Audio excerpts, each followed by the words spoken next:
Здравейте! В това видео се опитам да довърша нашия модул за Powerwall, който е изграден от 3 подмодула. Как направих този пак, може да видите във видеото тук горе. За да го довършим, трябва да ги свържем трите модула един с друг. Те така автоматично ще се балансират. И от трите модула ще излезе един голям модул, който ще бъде една голяма клетка с 132 батерии вътре в нея. За да ги свържа един с друг, аз избрах да използвам такава медна пластина. Това е чист мед. Купил съм го от AliExpress. Линк към продукта може да видите долу в видеото в описанието. Той е дебел 1,5 мм, 10 мм широк и 25 см е дълга тази шина.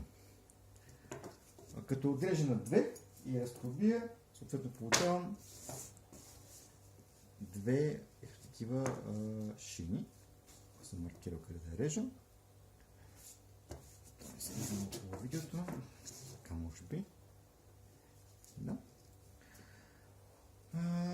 Нека да свържем батерията и да тестваме, да видим на какво напрежение издържа. Ще използвам болтове за свързване на шината към трети модула.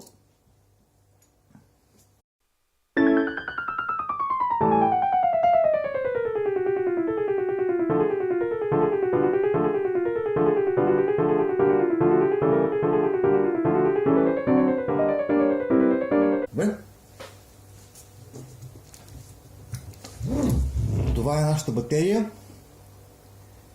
Нека да тестваме и да видим какъв ток издържа тази шина. Това е постановката. Имаме 3 модула, свързани с нашата шината. Това е уреда, който ще ми помогне да измеря какъв ток минава през инвертора, за който е вързан прахосмукачката.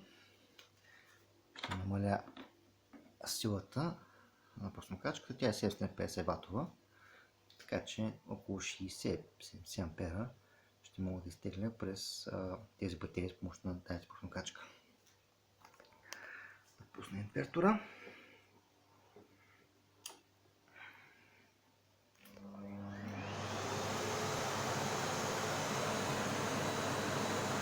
На 40.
Както се видя, след 10 минути работа,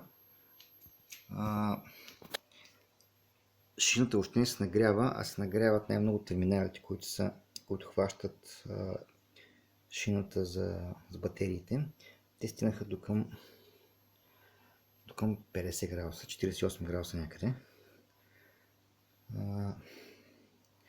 Мисля, че няма нужда повече от 80 ампера да сточи от тази батерия, тъй като тук доста ще прегрее. Така че бушона, който ще сложа, главният бушон ще бъде 80 амперов. Време е да довършим нашата шина. За да има пълен завършен вид, аз бих желал да изолирам от всякъде, колкото може, защото все пак инциденти стават и Това са много мощни батерии. Може да се случи какво ли не. За целта ще използвам термосиваем шлаух, пълно лубриколаж. Слагам го на шината, аз съм се го измерил предварително. Нагрявам го леко, за да се свие около шината.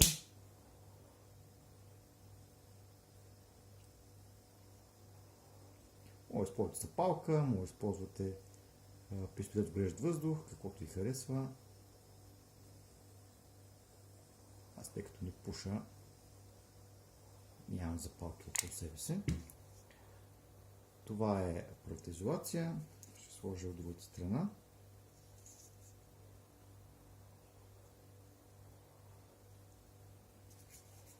Нагрявам.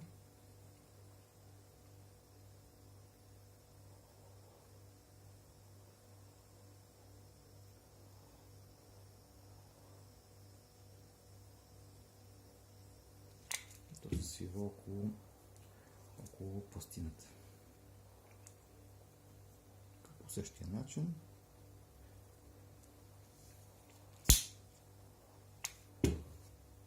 Внимаваме само да не запушим дупката, за да стигне контакт все пак.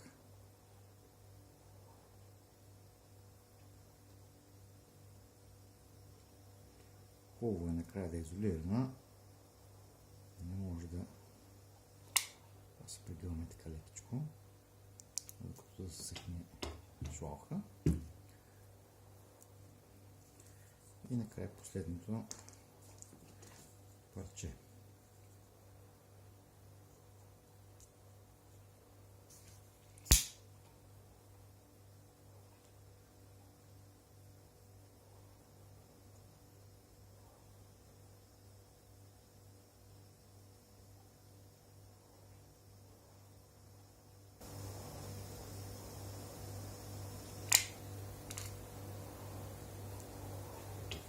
Готово. Това е нашата шина.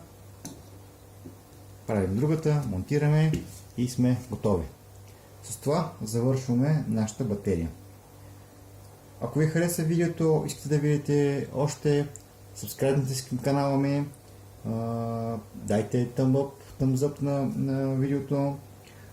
Ако искате да видите други видеа, просто пишете в коментарите на видеото какво искате да видите и аз ще се постарая да го направя, ако мога, съответно свързано с батерии.